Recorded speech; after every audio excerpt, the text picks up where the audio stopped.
तुम कभी पढ़ नहीं पाओगे, तुम कभी आगे नहीं बढ़ पाओगे, तुम अपने जीवन में कुछ भी नहीं कर पाओगे।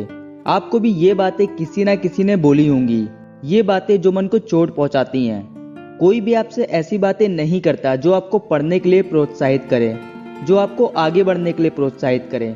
कोई आपको ये नहीं बताता कि पढ़ना कैसे है, आगे कैसे बढ़ना है, अपने जीवन के लक्ष्य को कैसे हासिल करना है, कोई नहीं बताता।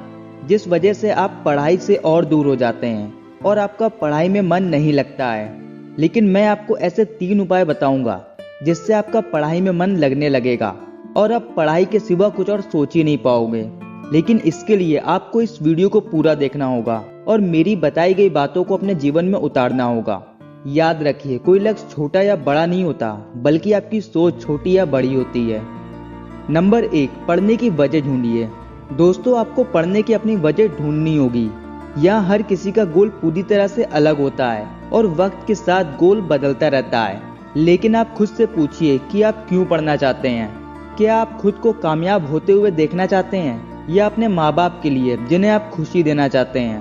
पूछिए, खुद से बात करिए कि अगर आप पढ़ना शुरू करते हैं तो आने वाले 10 सालों में आपका भविष्य कैसा होगा। क्या आप एक शानदार घर बना पाएंगे या फिर अपनी मनचाही गाड़ी खरीद पाएंगे।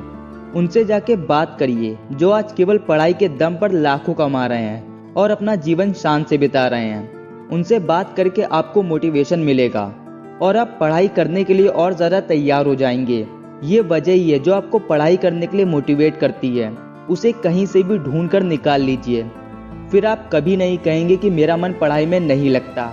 नंबर 2, एक सब्जेक्ट से प्यार। दोस्तों, प्यार में बड़ी ताकत होती है। कहते हैं जिस भी चीज़ से प्यार हो जाए तो उसके सिवा कुछ और नज़र नहीं आता। इसलिए अगर आप पढ़ाई में मन लगाना चाहते हैं और पढ़ाई के सिवा कुछ और सोचना नहीं चाहते हैं तो अपने किसी भी एक सब्जेक्ट से प्यार कर लीजिए। एक ऐसा सब्जेक्ट चुनिए जिसे आपको सबसे ज़्यादा पढ़ने का मन करता है।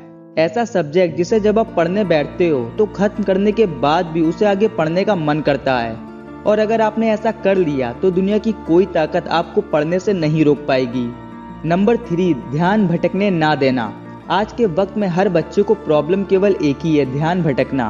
ध्यान भटकने से मेरा मतलब हर उस चीज से है जो आपको आपके लक्ष्य से दूर ले जाती है। और हाँ, 80% केस में आपका ध्यान किसी बाहरी चीज से नहीं बल्कि आपकी अपनी वजह से ही भटकता है। जैसे आपका मोबाइल। वैसे मोबाइल तो उस दुनिया की सबसे कमाल की चीज है, लेकिन अगर आप इसका इस्तेमाल केवल मजे के लिए कर रहे हैं तो आपके लिए दुनिया की इससे बेकार चीज कोई और हो ही नहीं सकती। और दूसरा, आपके दोस्त। हाँ, माना दोस्त सबके होते हैं, लेकिन आपको दोस्त ऐसे चुनने चाहिए जो आपका भला चाहते हों। भले आप केवल 5 दोस्त रखिए, लेकिन वो सभी एक दूसरे का भला चाहने वाले हों।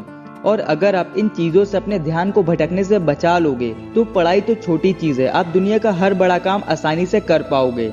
दोस्तों, अगर आप मेरी इन टिप्स में से 2 टिप्स पर भी अमल करते हो तो आप फर्स्ट या टॉप भी कर सकते हो। तो दोस्तों, आज के लिए इतना ही। मिलते हैं अगली वीडियो में। Thank you for watching.